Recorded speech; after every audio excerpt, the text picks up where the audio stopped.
veins, I've been driving this train. Years in this lane, there's no stopping this flame. Cause I came to the game and I changed it to play how I like, rearranged it to my own domain. Yeah, I got what it takes, made lots of mistakes, taking shots, skipping breaks, feeling lost, feeling great, popping off, singing straight, never stopped, never changed. All the squad here to play, and I've got something to say, yeah. I work hard each and every day, I get lost in the words I say. I don't push pause, no, I push play. I won't stop till I make a change. I withdraw on the things I make. I turn flaws into flawless traits. I build tall, never capping space. I won't stop till I hear him say, Wow. Hey guys, how you doing? Well, Yeah, I'm doing excellent, excellent, excellent. That's good. That's good. I heard Jeremy Speaks TV was on fire with his live he just did. Jeremy, was that Love and Marriage DC, Love and Marriage Huntsville, or both? it was just Love and Marriage DC. I usually try to save Love and Marriage Huntsville for night because that's when like most of the people are like on. Mm-hmm. And I usually do Love and Marriage DC earlier, but I might just I'm about to start doing more. I guess like recorded content. Mm-hmm. Yeah. Mm.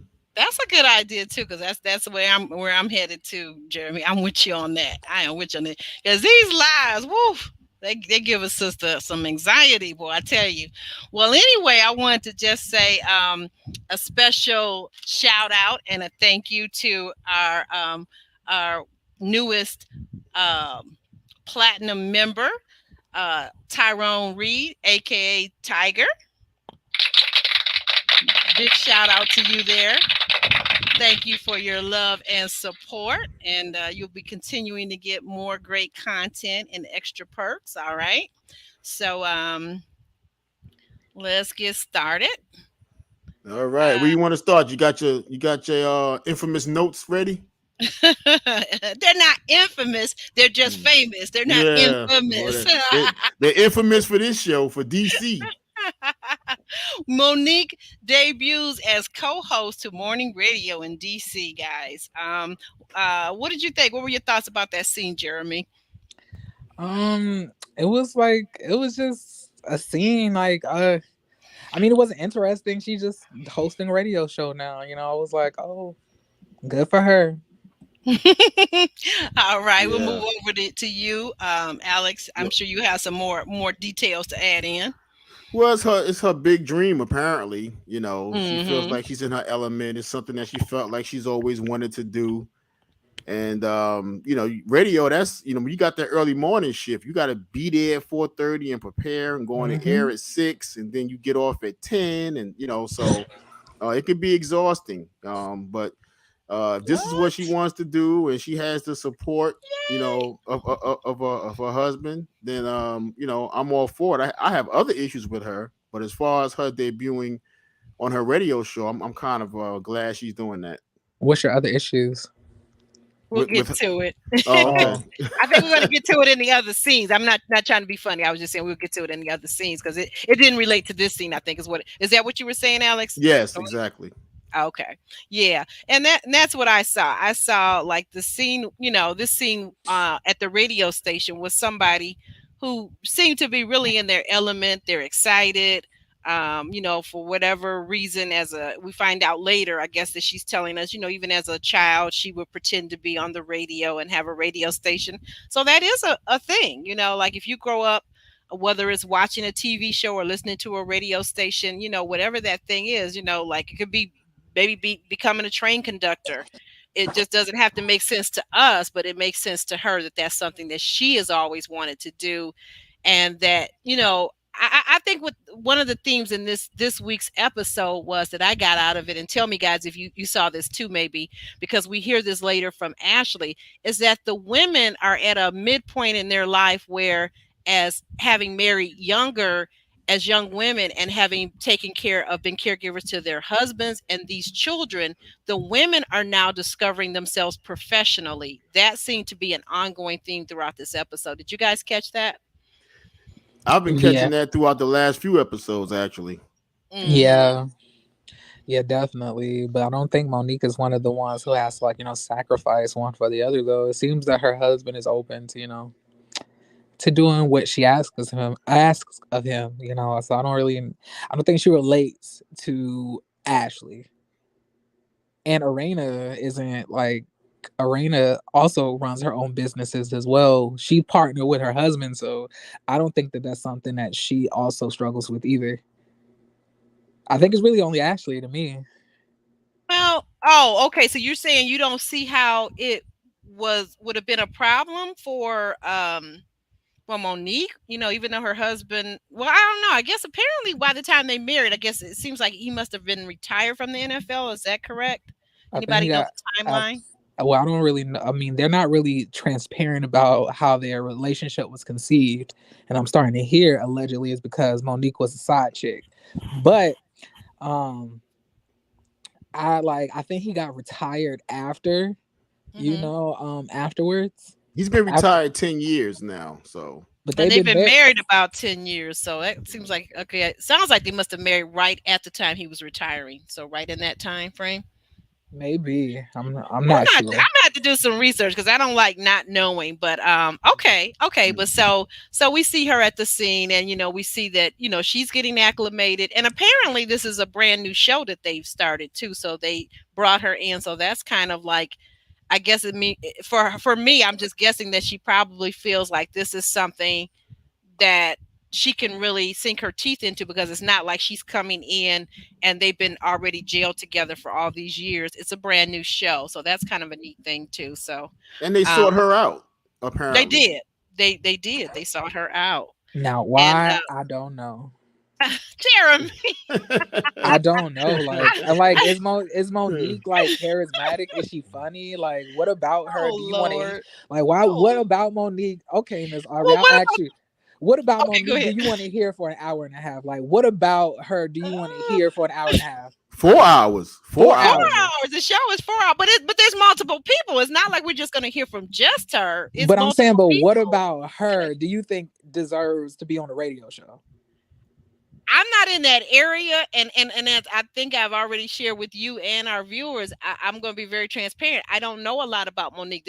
These last few weeks are my introduction to Monique, because I didn't follow her on Real Housewives of the Potomac, so I'm not very familiar with her. But I think that what the producer said was that he brought her in because she was a mom. Well, you and I and Alex, we all know that he brought her in also because of her celebrity status, right? Let's say that. Absolutely. I'm going to throw that in there, right? Okay, maybe I'm just naive, but I think that was part of it. So she's a celebrity mom. So she brings to it, she brings her celebrityness. She brings the fact that she is a mom of 3 children. She is a wife. So I think that what he thinks is that she'll be relatable to his listeners on the radio station. That's what I'm guessing. So I can only guess. I don't know, and I've never heard the show, so I can't tell you. I can't. Don't get me stuck in the middle. I might be trying to break her off for an interview. Leave me alone, Jeremy. And I want to say, while we're in the midst of all of this, I'm trying to be smooth. Monique, thank you so much. Big shout out to Monique, our newest new member. And just to be clear, she's talking about Monique King. Oh, I'm sorry. Yes, I'm sorry. Yes, if that was not clear too, I got her up on the screen. So yes, Monique King. Yes, Monique King, not Monique, but Monique Samuels. Now you welcome to become a member also. Now we're not going to exclude Monique King. If she wants to spend her coins over here, she can spend her coins. Okay, I'm not mad at her. I'm not gonna throw her away like that, Jeremy. But yeah, so that's what we see in that scene. And then as we move on, we see, so of course the husband is at home. Chris Samuels is at home, and he's coaching and caring for the kids during the day. And I'm just telling you now, I don't care what nobody says, nothing else. This episode was worth it for just that little sweet, what's the littlest son's name? The, Chase. yeah, the one that I keeps just saying me. The one that keeps me, saying me. me, Me, me me, love me. me love pancakes. I tell you, that little boy, he was just a down. I just wanted to just eat him up. He was just too adorable. And their Mm. other son is handsome too. But yeah, just seeing him with the children, getting them ready, talking to them, having conversation, it did my heart. And I'm just gonna say it, guys. Okay, I have to say it. Just seeing a black man in his home with his children, that just did my heart so much good. You know, following right behind Father's Day holiday, that just did my heart good. So I'm gonna pass this to you, Alex. What were your thoughts about that scene? Just the little vignettes that we saw. Very familiar because that's how it was in my household. When I was raising my children, I was very much involved. I did most of the cooking in the house because I was the better cook. I had great wives, but I was the better cook in the house. So I prepared meals better because I was raised by a mother and grandmother and aunts who knew how to cook and made us watch them cook.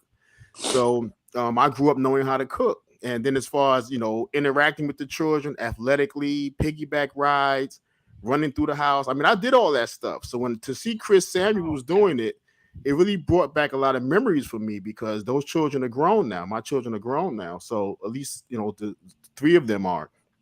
So Yes. it brought back a lot of memories for me. And I was like, wow, look at that. And he can do that because he's comfortable in his own skin. He's comfortable with the way he lives, Mm-hmm. a retired NFLer. And if he never wants to do nothing else, that's his choice, you know. Mm-hmm. So he wants to support her in her endeavors. I mean, her complaining is an issue for me, but we'll get to that later, I guess. I mean, But isn't that the scene that we're in now? No, no, no, no, no, no. I'm going step by step, and Chris is actually at home with the children. So no, she's not in this scene. That yeah. he's at home. She's at work. She's at the radio station first day, and Mm. we're getting back and forth vignettes of her being at the radio station and him being at home, and we're discussing him being at home with the children. And the So only problem I had with Chris Samuels being home, I'm like, dude, you can't make pancakes. That's the easiest thing in the world is Nah, is to like make a I'm not. I'm pancake. gonna be real. I can't make pancakes either, and I'm a really right, good I was cook. just thinking that you know what he can't today, but if he actually thought about it, and if he wants to, my thing is with people that say they can't cook. There's a cookbook. You can get on your Alexa and Google a recipe. All you have to do is if you can read or if you can follow steps, if you can listen to Alexa, you don't even have to be able to read nowadays with technology. If you can follow steps, you can cook. So it's as Hmm. simple as that. So Yeah, I this week mean, he didn't make them, but maybe next week he'll be flipping the flapjacks and catching them in the pan. Like he'll be doing it behind his back and doing it with a twirl. Who knows? he had me thinking of Florida Evans on Good Times with that oatmeal. So Oh yeah, that porridge. I know. I was looking at that lumpy porridge. I was like, oh Lord. oh boy, He's probably never done any of that before when you stop and think about it. Like, let's be real. He's yeah. probably not really had to do any cooking. Like you said, you have cooked or you've watched your mom cook.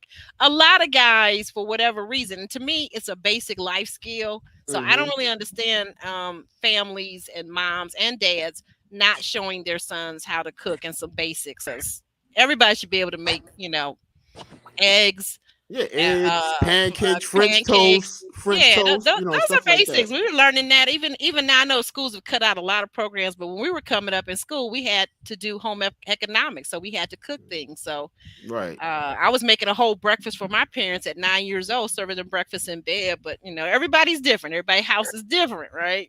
Hmm. So that But was I that. enjoyed the scene overall. I must say I enjoyed the scene. I did too. I really did. So now we move on to the next scene. We've got Ashley meets up with her publisher to prep for her book release and promotions. Um, I'm gonna let Jeremy. Jeremy, what were your thoughts about your girl Ashley? Um, I really, I really did, gravitate to what she was saying. Especially when she was saying that, is she was trying to figure out if she needed to be on the cover of the book or not because she didn't like the way that she looked in photos. And that's something I struggle with myself, with self-esteem issues and things like that. Because, sometimes you don't Mhm. really feel like you look good, or you don't feel like you're handsome or beautiful, whatever it may be. You struggle with seeing things that everybody else sees, because we all can clearly see that Ashley is beautiful. But to know that she at some point struggled with seeing that herself, really touched me because it like that's something I actively now still struggle with, you know, as far as like, my looks go. So yeah, like I was really happy to see her moving forward and seeing that she learned how to love her and accept herself in totality. Like that was really beautiful.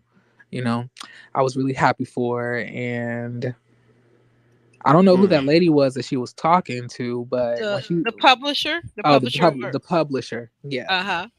Yeah, Mm. but she had brought up something that had happened between her and Winter, the whole I guess based on the last episode. And yeah, let's not put Winter in the book. Let's not even give her any type of attention because what I learned this episode was that Winter didn't come on here to make friends, obviously. Like Mm-mm. like she obviously is not on, although that's what she said.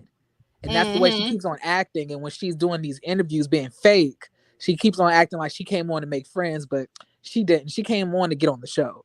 And she's gonna do whatever she has to do to stay on, including lie, make up stuff, and talk about people who didn't even do anything to her. Like I could see her doing that to Ashley, but to do it to Arena, I was like, I didn't understand that. I was like, Arena didn't do anything to you for you to even talk about her husband like that. I was like, that was Oh, crazy to me. okay. Mm. We're gonna come to that in a moment. Okay. Mm. Well, Um, you know go what? ahead. You Mm-hmm. know what? Oh, Raven S, how you doing, sweetie? I've been married twice. I saw that question in the chat. Right. Because Yeah, I think you said wives, and you didn't say it like you said it like as yeah, if you were a part of a polygamous cult or yeah, something. I caught that too, but I know you know well yeah, enough to know what you really meant, so I get yeah, it. yeah. So, but thank you for the question, Raven. Mm-hmm. My problem with Ashley, I don't have a problem with her wanting to write a book. And again, these women are goal oriented. I don't have issues with that. But I would be very interested to see how she would attack this book writing process had she not had the comfortability of having DJ Quicksilver behind the scenes, making sure Ugh. everything else is taken care of. Because when you struggling to create a life for yourself and trying to accomplish your dreams and your goals, that is a very, very difficult thing to do. So when you don't have to worry about your roof and your lights being on and the car you're going to drive and the clothes you're going to wear, and you can go and get cosmetic surgery and you can live all kind of good ways, you got all the time in the world to Okay. sit back and try to figure out your dream and Okay. what you want to do comfortably because you don't have the other stresses of life because that's on somebody else. well, first, well, hold You a on. little jealous, Alex? Wait, You a well, little first, Yeah, jealous? it's not jealousy. I'm wait, being well, real. but no, you're Are not. you a little jealous? You're being No, misogynistic. I'm not either. You are being misogynistic because like he didn't do all of this by himself. You Mm-hmm. know, Ashley was there Thank you. before he even became DJ Quick. While he was like, and she stopped her own life, dropped out of college to take care of the kids that he impregnated her with. She Did had she her want a own dream. family? She Did she had her want a own. family? She had her own dreams and aspirations that she did. She stopped to make sure her husband could achieve what he wanted to achieve. So I'm saying, Mm-hmm. how you gonna say like she just been sitting there the whole time acting like she didn't want to do anything? She always wanted to do something, but she probably just like the rest of the Jeremy, men. No, let's Jeremy, talk. No, no, it's not Jeremy. Is it's I think he's jealous. let's And hold no. I ain't everybody jealous of accountable. nothing. I You live a like good this. life. You like yeah, this. not saying you do, but you sound a little jealous, But a little can envious. but can A I little finish envious. though? Yes. Like I was saying, like she sat there, laid the groundwork for him, like literally probably, and you don't know how much emotional stability she had to add to him to even get him to have this work ethic. Because let's not act like black men who suffer from traumatic backgrounds don't self-sabotage themselves in their professional lives. Where they have to depend on their wives to stabilize them emotionally. Like she was there through him before she even had any type of financial stability before she even had any type of breast augmentation. Like she was there before all of that money came in. So how you gonna sit there and act like she just somebody who just married into money like Monique? Let me know And when you're like she done. they both started shooting in the gym. She stopped what she was doing to support him because that's what he required and that's what he wanted from her. And she loved him enough to do that. And all she's saying now is like, you've already achieved all the success. You literally have money automatically pouring in. I just need a little bit of time so I can get the things that I want to do off the ground. Like, I want to go after my dreams as well, because he's been going after his dreams for the last 20 years, for the last 15 years. Like, that's unfair for you to say that. Are you done? Okay. That's not nice. That's not nice. I'm asking him, is he done? So I can, he's finished. He's finished speaking right now. Go ahead. Okay. I heard everything he said. I don't disagree with most of what he said. Okay, because women typically lay that foundation in the household for men who have their determination, their gifts, their goals to go out and do what they have to do, while the women keep the home stable and all that kind of stuff in a comfortable place for the guy to come back home. Okay, so I understand all that. What I'm saying is, had she had to worry about all that stuff in the beginning, and maybe if Quick was home making sure that stuff was okay, then how determined would she be, or how comfortable would she be in worrying about releasing a book now and doing those things now, and work as hard outside the home as he had to work to build and make sure they got this comfortable life? I'm not shooting down what she did as a woman or a wife. You kind of are. No, I'm not. I'm telling you, there's different dynamics to this thing. And I'm not gonna have you shoot the man down neither, because he built the life like Chris Samuels nobody did. is shooting him down. You're the one that seems to feel I'm nipping y'all in the bud, as you always say. I'm nipping y'all in the bud. You ain't nipping me. You ain't nipping nobody. You can't nip us. You can't. You ain't nipping me. Yeah. Let me shut your mic down right now, though. Yeah. What I'm saying still stands. At the end of the day, she was in college. She was going after stuff. Now we don't know what could have been, but let's not act like it's not a good chance that Ashley was also working while he was DJing before they even had, because their kids are not that old. It's not like their kids are 20 or 19. Like, these kids are relatively 10, 12. So they have not been around that long. So they've been together way before they had kids. And I can guarantee you that Ashley was just not sitting in an empty apartment waiting for him to come home. She was also probably working, putting in money into the household as well, before he was able to just do everything by himself. It's like they both, Jeremy. they both laid groundwork down. They were not always living it up. They have plenty of photos of them on tacky furniture in a small apartment. With no kids there, just those two. Let's just be real. I think that Ashley deserves to have her time. Yeah, that's who said she didn't? I didn't say she didn't. You sound like it, but I sound like that's because you don't listen. I'm listening. I heard everything you said and the tone in which you said it with. You're jealous. Jealous of what? Raspberry all you want. I always say this. I always say this. That's for you and your therapist. Ashley Aubrey usually. I'm a therapist. Ashley Aubrey usually speaks up for the women, and usually Alex speaks up for the men. I feel like I'm a good balance of the two. I feel like I am very neutral, and I'm able to see both sides. When we were both discussing Monique, did I not also hold her accountable with you, Alex? As I recall. And then when the men be acting crazy, do I not also hold them accountable to you? With you, Ashley Aubrey? Yeah, I'm not biased towards anybody. I'm just saying that it's obvious to see what laid the groundwork for this to happen, and it wasn't all just DJ Quick. So all I'm saying is she deserves to be able to have the free time to do what she needs to do. And on top of that, the doctors are already telling him that he needs to take time off work anyway. What are you over there barking about, Alex, if of course she does? Don't keep saying of course she does, then you want to bark for 20 minutes about First of all, there's a lot of estrogen in the room, not enough testosterone. That's where I come in. That's number one. Whoa. Number two, I said... that's what I'm saying, Jeremy. What I said was, because I'm a man all day. I'm a defend men because no one else does it. Okay, especially on these. Nobody needed defending in this scene. That's the whole thing. What we were talking about, actually, nobody needed defending until you started trying to change the scene to something that it wasn't. Oh, Well, okay. well, No, let's be clear here. Like, I also stand up for the man, and you're not the only masculine energy on here. Like, I'm just saying that, like, it's two There men you on go. here, two men That's stand right. up That's for what it men. says. He But says, all she I say is like, says. let's hold everybody accountable.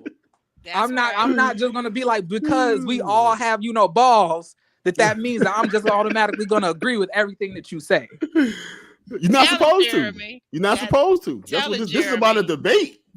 You know? Yeah. Well, keep it Yeah. fair though. Don't be just saying your testosterone, because by doing that, you've been diminishing people. You diminished Ashley, and now you want to try to diminish our A- co-host Jeremy. I'm not diminishing Moving Jeremy. along. Jeremy know I love him like a son. I'm just gonna say what I need to say. You know, simple as that. Just like he gonna say what he need to say. Yeah, get with that therapist real quick. anyway, okay, so now this is the part where you can begin to talk this talk that you had about Monique, and I've got some questions too, to be fair. Well, Okay, so Monique gets home from her job at the radio station, her long hard labor of 4 hours, and I'm being fun, I'm being facetious, but and I was saying that I truly love these moments of seeing Chris caring for his family, so endearing. Okay, but anyway, she's home from work now, and she's with her hubby, and she's with their youngest son Chase. Jeremy, do you want to start for us? yes, I'll start. Because obviously, Good Lord. I'm just automatically going to probably agree with Monique, because all of No, this I don't really extra, know because what you gotta say. I just was all of trying this, to find a balance between. the only source of testosterone over here is Oh, Alex, obviously. But like I was saying, he's walking delusional. like Don't pay him any of mine. walking into the scene, you can obviously see that Monique carries a very dominant energy when she walks into the room. Yes, She like yes. and like But like what I did notice is that she didn't even greet Chris when she came in. She didn't say, "Hey, baby, oh my That's what God, I'm babe, wondering. babe, I'm so happy to see you." And I Editing, don't. editing. It's editing. That wasn't That's what edit. I'm I wondering. mean, maybe We don't it was, know. We really don't know what they cut out when she first came through the door. Did she give him a hug, a kiss? We don't really know. But go but ahead. Well, we like saw. what I did see was the fact that as she was talking to the child, and it felt like she was neglecting him. She like because like I said, she Him was being the he. husband, because there was two hims. There was the little boy him, and then there was the husband, right? So Yeah, him being the I'm husband. specifically talking about I would never be talking about the kids. I don't like. Okay, gotcha, Yeah, gotcha. so Okay. when she came in, she didn't greet him. She just greeted the child. She didn't hug him. She just sat right down. And then on top of that, you saw the brokenness and the hurt that Chris had. Like he was looking at Monique, waiting for Monique to like acknowledge him, waiting for Monique to give him some type of brownie points or anything, and Monique would not do it. Monique came in there and acted as if like Chris to me didn't really exist. And then when she sent the child upstairs, I think Chris was expecting her, to be like, "Oh, you really did great, like great with the kids, everything else." But she did not thank him. She barely gave him a compliment. And then she started to berate him with insults again, talking about, "Well, you can't freehand all of this stuff. You got to plan this." After Chris literally congratulated her on her endeavors, supported her, taking care of all of these kids by himself. Then on top of Mhm. that, like not only that, but he completely commended you for being able to do all of that stuff as a mother by yourself, because now he's doing it by himself and he sees how difficult it is. And you can't even see the silver lining in that. Like, Monique is a chicken head. I do not like her. I do not. Now, She now, is now. she is terrible to that man.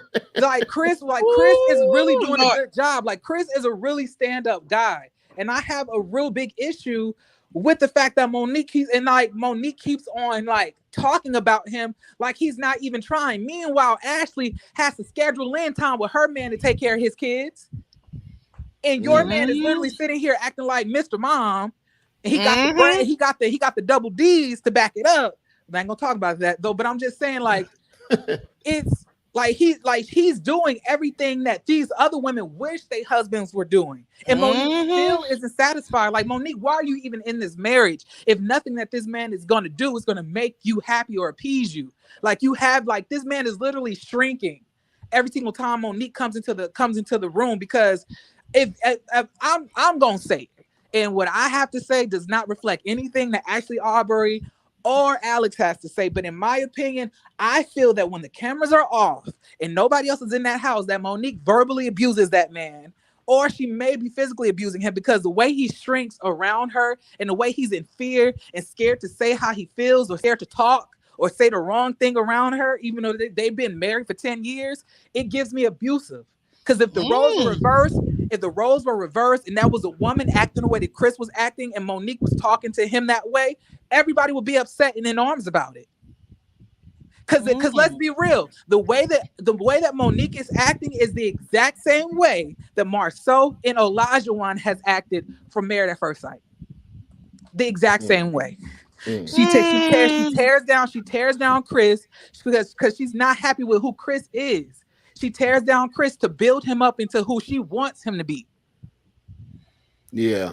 And it's very abusive. It's very abusive, and it mirrors the exact same behavior that Chris said that he dealt with his father. Because Chris said that his father was abusive. Now he's in a relationship like fiending for somebody's approval that he's married to, getting tore down every single time, and having to try to meet these ridiculous standards that he probably won't ever meet, that no man is gonna ever meet.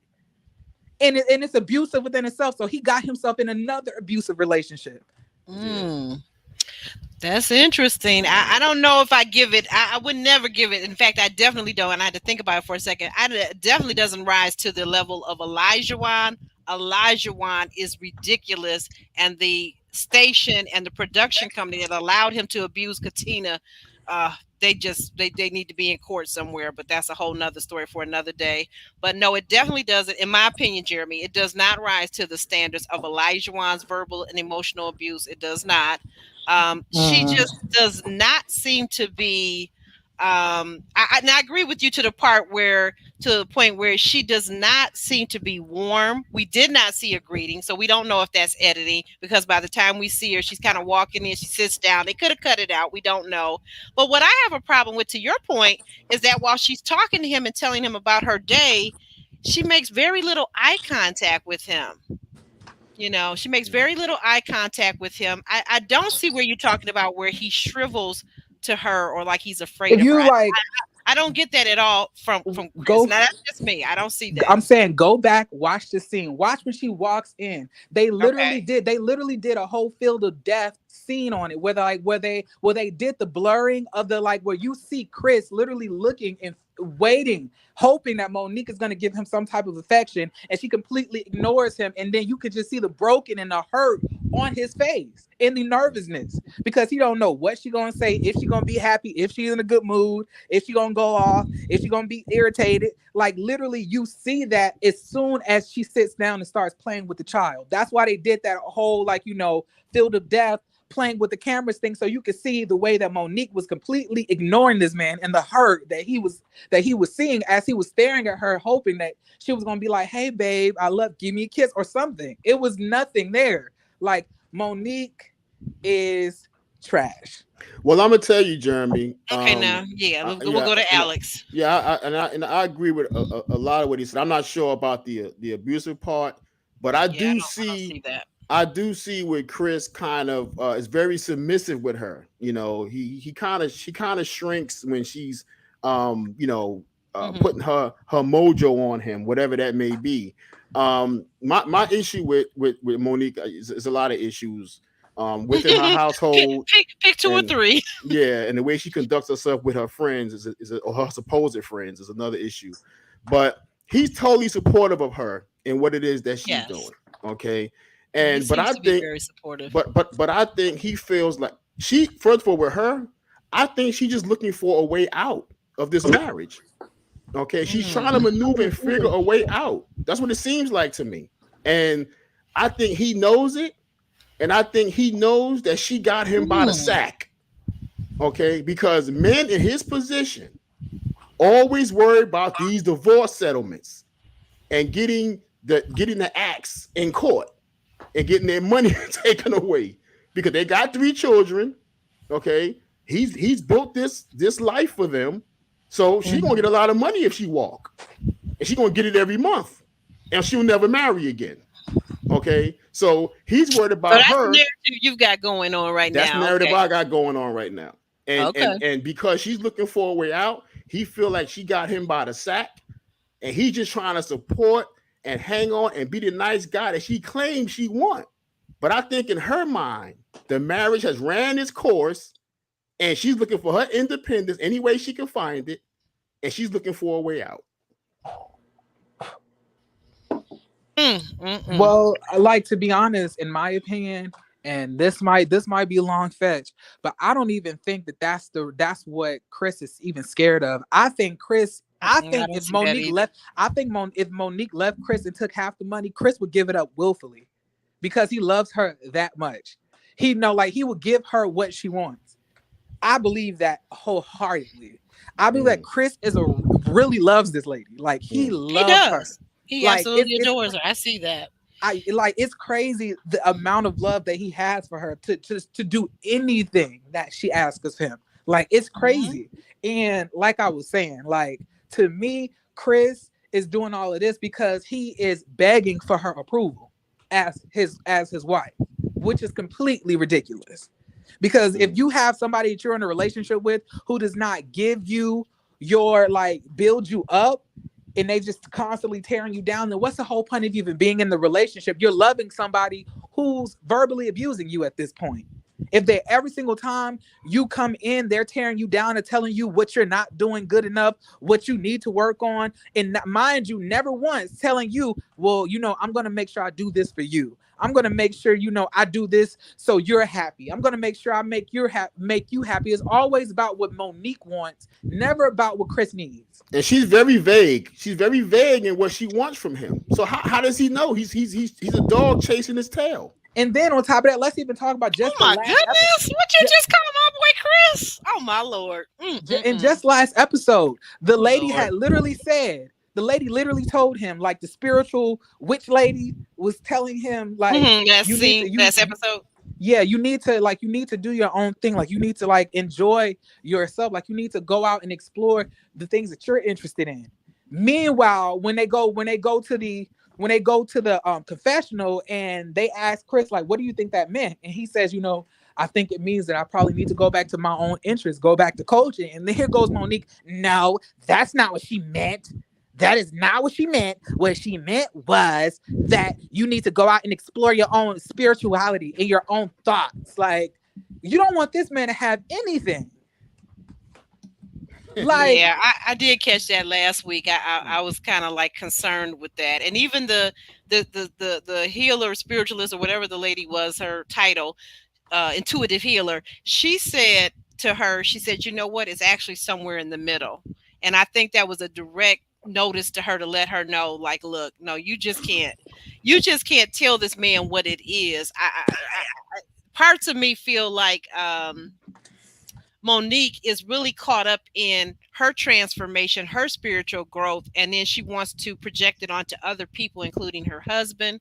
And you can't do that. Her husband is who he is. She married him, and he was who he was. So now, whether he continues to evolve with her the way she wants him to evolve, he may or may not do that. He may not ever be this deeply enlightened person that agrees with and feels the way she feels so strongly about things. And I'm beginning to feel like, it is for the viewer, it's mildly off-putting to see her in these scenes constantly telling him who he needs to be instead of accepting him for who he is. So actually, Aubrey, you don't understand that you literally just said everything that Elijah One did to Katina that Monique is doing to Chris, and you don't see the similarities or how they like I'm saying, what did Elijah One do that Monique is not doing? Wait a minute, that the way he cursed that woman and called her out her name, talked about her, put her down, told her she wasn't an adult. Oh, I mean, we don't even. That's a whole nother show, Jeremy. I'm saying, you don't think Monique probably cussing him out off camera? But based I'm on how. telling you what we saw. If we're discussing, let's just try to stay fair. We're discussing what we saw in two different shows. One called Married at First Sight, where a guy married a woman who he decided she didn't cook for him. She didn't cook the right way. He felt like as a man that he deserved to have a wife that has food on the table when he comes home. Never mind the fact that she works full time too. He unfortunately doesn't have the wherewithal to set his wife down and let her be a homemaker. So, like, who is he to tell her that she's got to have this food ready when he gets home? She's busy working too, sir. So But I'm, no, but I'm, I don't see that. I don't see that, Jeremy. But go ahead. I'm gonna let you ask me a question. But I want to finish up because I have a whole part that I want to get out. You guys have talked about how you felt about the scene. I have not. okay. Go ahead. I'm sorry. No, go ahead. Ask a question. I was gonna say that, like, based on everything that Chris is doing, taking care of the kids, like Monique is saying, doing all, like, trying to tap into his spirituality, like Monique wants, to him being Mr. Mom, like Monique wants, maintaining the house, like Monique wants, paying all the bills, like Monique wants, and that still is not enough. And she's constantly berating him with insults, telling him how what he's doing is not good enough, how she expects more, how she's not happy, how she's been waiting 10 years, how he needs to make a change or else it's gonna get ugly and everything else like that. I look at Monique and Olajuwon the exact same way But right you now. know, Jeremy, when she wanted that bag in the beginning, everything he did was right. I bet you that. Exactly. Okay. All right. So now, guys, okay, here I go. Here I go. Now let me go through my thing more or less uninterrupted because I got some stuff to say about this whole shebang too. All right. Okay. So Monique, this is what I'm seeing. This is what I'm seeing. Okay. Like, she has really gone through this transformation. She's developing and changing, and she wants to take Chris with her kicking and screaming. What I don't like, there's nothing wrong with her developing and changing and growing. I see that probably Chris has probably developed and changed and grown some too. But what I don't like is that I don't see where we don't get to see as a viewer, we don't get to see where's her compassion for him. Where is her love for him? Where is her affection? We don't get to see that in this scene.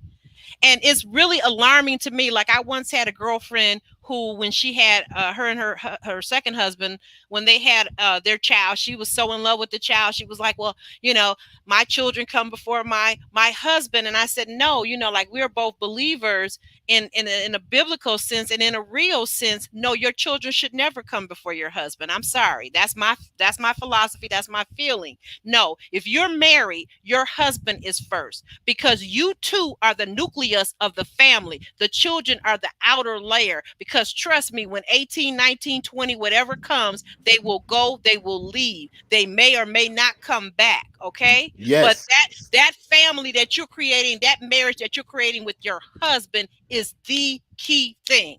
That's what I feel. That's what I believe. I agree with that. And what I feel like with Monique is that, when I saw the scene, it was some sadness, Jeremy, to your point. There was sadness. I don't know about the shriveling part, but I felt sadness. I felt almost like a little boy. I saw a little boy in her husband, Chris. He was like, she was giving all this affection to their son. Nothing wrong with that. You love your children. I remember smelling my son and him smelling like outside. And I used to love to just sniff his hair after he had been playing outside in the sun for hours and hours. But what I'm not going to do is not run to my husband or walk over to my husband and hug him first, because he came first. He comes first. He is most important, and we are the nucleus to this family. He and I, not the little boy, not the little girl, not none of those kids, that husband. And you need to let him know every day that you love and adore him, just like you can clearly see that Chris loves and adores Monique. And that's what I want to say. And to add to your point, Aubrey, and the husband and the wife are definitely the nucleus, because children are the great manipulators in the household. If y'all don't have a tremendous union and a camaraderie with husband and wife, the children will play y'all against one another, and they'll do that constantly. And I've seen it, and I don't play that. I've never played that in my household. You're not going to do that in my house. Jeremy, I don't know if you dropped down, or did you want me to drop you back down? Because I saw you had dropped down or something. I don't know what's going on with the board here. No, I didn't drop down. Oh, okay. Well, yeah. Okay. I'm sorry. What did you say? What did you just say, Alex? No, I was saying how, with the husband and wife being the nucleus, because I agree with that, and they have to have a strong Yes, camaraderie and unity, because the children are smart enough, even at ages 3, 4, and 5, to play the parents off one another if you allow that. absolutely. Okay, and you cannot allow that, because children are the great manipulators. They Okay, really are. I've raised a lot of them. Okay, and I'm telling you what I know. Okay, so if they see they can play one against the other, and when the father comes in, the mother don't pay him any mind and go to the children, and vice versa, the husband don't pay the wife no mind. Children pick up on that kind of stuff and use it against you. They Trust me. absolutely do. That's why it happens a lot, especially when people are trying to co-parent after they are no longer together as parents, right? They're no longer married or living together or whatever that thing is that they were doing. I know as a child, to this point, and real quickly, my mother and father were a tight, cohesive unit as husband and wife. And so that when I went to my mother to ask her something, and she said, "Well, go ask your dad," and then my dad would say, "Well, what did your mother say?" And one time I tried to get away with going with the person who said yes. I think it was my mom, not knowing that my dad had said no. And when they found out, that was a spanking. No, you don't do that. So the mother and father need to be very cohesive, because Yeah. kids, they will come into your lives. They're yours and they're not yours. They're yours. They're a gift from God, but they're their own creation, and they will go out into the world, and you'll be left with that husband and that marriage, and you two will be looking at each other, and you'll be strangers because you was busy hugging on the son all that time when you should have been hugging on your husband. Yeah, like the if I could just say like a little story, like Yeah, my absolutely. mom was like married once, but she had a common law marriage before she had got married. We used to live in Florida, and I grew up at the beginning with my stepdad. His name was Ron, you know, and I used to always, when I was a little kid, like I used to act real spoiled, and he used to always try to hold me, accountable and things like that. And my mama would always take my side and everything, you know. And I did not understand, the life lessons that Ron was trying to, to teach me until I had till my mama had took and fled both of us to Florida, Las Vegas, and then she got married to this abusive man, and I learned how a man who really truthfully does not love you would treat you, because like that Ron had taught me so many life lessons. He was really an amazing father figure. So when I had the chance to actually go back to Florida in 2012, after we had left in 2005, you Hmm. know, I had spent like 3 days with him, spent the night over to his house. He had all, mind you, this man had loved me. Like he had all of the stuff that we had left behind, all of my like, papers that I had wrote when I was in elementary school, all of the stuff that I had did. Oh And wow. like I had cried. And like I was like, I didn't get what you were doing, but I get it now. And I want you to know that I appreciate you for stepping up as like my father. And like, like I think it's so important for us to really to give standing ovations to black fathers who take care of their kids, because it's so Yes, many yes, like people my dad. it's Yes. so many it's so many people who don't do that. Chris had me like really tearing up. That's why I'm Yes. emotional about it, because Hmm. because I can only imagine, what because my mom treated Ron the same way. Like Treated treat him. and then like treated him like he was never good enough. And then she Oh, fled, and got with a man who was abusive, who split the relationship between me and her. And we're still, to this day, I'm still trying to recover from the trauma that I was dealt with when I did move to Las Vegas. And I'm saying, like, I have so much appreciation for my old stepdad, and Yeah. the stuff that he oh, taught me still, like, still holds, still I feel like has motivated me to push forward and to do the things that I have as a man to this day. And I'm glad you had him. And I'm glad you also had a yes. chance to go back and sit down with him and tell him how Right. much you appreciate him, to let him know that all his efforts were not for naught. You Does know, that mean I'm also now bringing the testosterone to the panel now? right back to the room, right back in the room, Okay. bring You it know back. what? You are not gonna play with my Jeremy like that. Where's my mute the mic button at? You too, you too. Because I love you both. So listen. Everything Jeremy says is hitting the nerve with me. Because me having my children, even my stepson, is not an option. You don't walk out of these children's lives under no circumstances. You don't be abusive. You be a disciplinarian, but not abusive. There's a right, difference, and people don't yeah, understand the difference. Okay, right. because my kids will tell you they never ran over me. I'm not allowing that.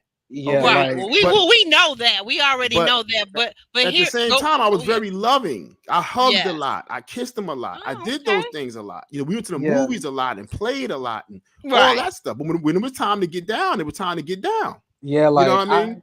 I really I sometimes still resent my mom because she kind of separated me and Ron, and like because of that, like now our relationship is kind of weird, like because he's like I had left at such a young age at around like 9, 10 years old, and then like I ended up going back at like 14, 15, and I hadn't spoke to him in all that time because my mama had cut off contact between the two of us.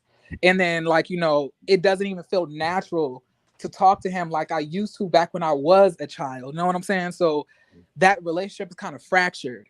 Mm. And It it's can be not and repaired. It can be repaired though, because if you guys want to put the effort in, you can repair that because yeah, there's a good foundation there for you guys. yeah, that is true. Mm. Well, and I want to just come back again, once again, to this whole marriage thing and how and why we put marriage first and why we put each other first as husband and wife, is because also the other thing of it is, a man and woman is to nurture that relationship, that love, that fun, that the things that hold each other together, that bond. Because guess what? The man and the woman are the stability for the children. They are the stability. The children are the stability. The children are the children. They have to be raised. They need guidance. They need stability. And where do they get that from? From the adult man and the adult woman in the relationship. That's where they get that stability from. So that's why that glue and that love and that affection is so important. I never forget, a friend of mine who was now gone on in, he's passed away, and was a Detroit police officer, was talking about one day, just out the blue, how he missed, both his parents had passed away at that point in time, but how he missed being a child, and as a child in the home on Saturdays, how his father would swoop up his mother while the music was playing and the kids were cleaning the house and the wife was helping to clean the house, and the dad would just romantically grab his wife and pull her up in his arms and just start slow dance with her across the living room floor. And I tell you, the visual of that, it just brought tears to my eyes, because we don't see that too much anymore. We have so many single parent homes, so many broken homes where there are not the father and the mother figures in the home. Okay. So I just like I said, getting back to Monique on how we got we got off track and all this is really good. But I just go back to Monique and I just really say, wow, I just really want to see the affection between her and her husband. But I also want to state this one thing too, though. So what we're seeing, we know it's not in real time, right? We suspend our belief to watch this and as if it's happening today or yesterday, right? But then when I see their IG lives, the energy that you see and the chemistry between them is undeniable. They are affectionate with one another right now in the here and now. So I don't know if too the other part of that is, and uh, I have to bring them on and find this out. Was there something they were going through 4, 5, 6 months ago when they were filming this that is not being talked about? Because I don't really like it. I really don't. But at this point, I refuse to not like Monique. I'm just saying I don't like the behavior right now because I don't know her well enough to not like her. Okay, guys? I just don't. Well, can we get into how she is with her friends now? Because that's the other issue I have with her. With You where, can go ahead. That's not the next scene, but you can go ahead. Yeah, talk about that because we're on Monique. So go ahead and talk about how she is with her friends and what you don't like about her. I think I kind of know, but go ahead. yeah, I mean, Go ahead. her and Winter apparently been friends for 15 years. Okay, so they're Mm, closer than she mm. is with Ashley and Urena. Okay, Right.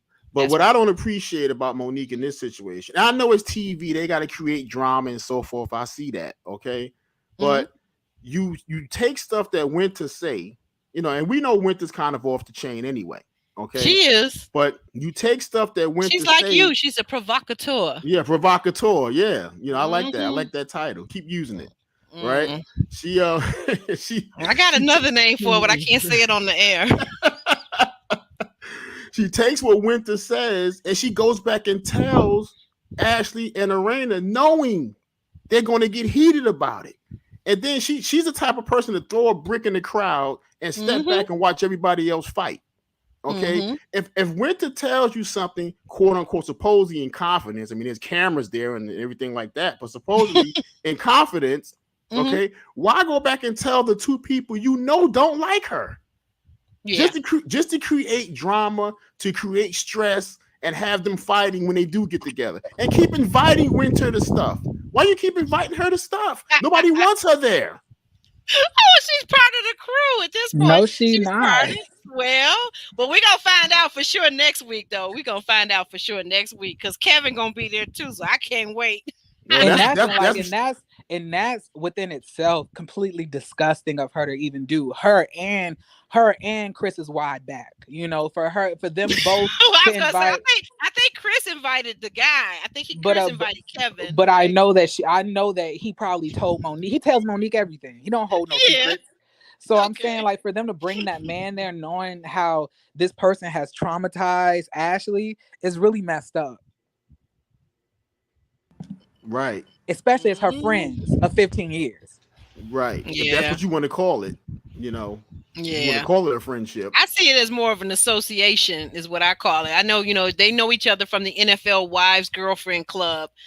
It's really more of an association because if I've got a relationship with somebody 15 years and we only see each other related to our respective husbands, boyfriends, what have you not, that's an association. And that's not a friendship, because if we don't do anything outside of that, where we meet at and we just leave it there and we drop it and we only come back, every quarterly or once a year or whatever that thing is, and we don't see each other and make room to see each other on our own accord, we're not friends. We're just associates. How you gonna have this woman taking shots at their husbands, okay, and then go back and tell them that she's calling quick DJ Fun Size? Okay, we're gonna come to that now. Now you are moving ahead too fast. Right. We get ready to come to that's the final scene. Okay, so guys, we've explored the husband being supportive, and we got a lot of our own therapy out there on the floor right now.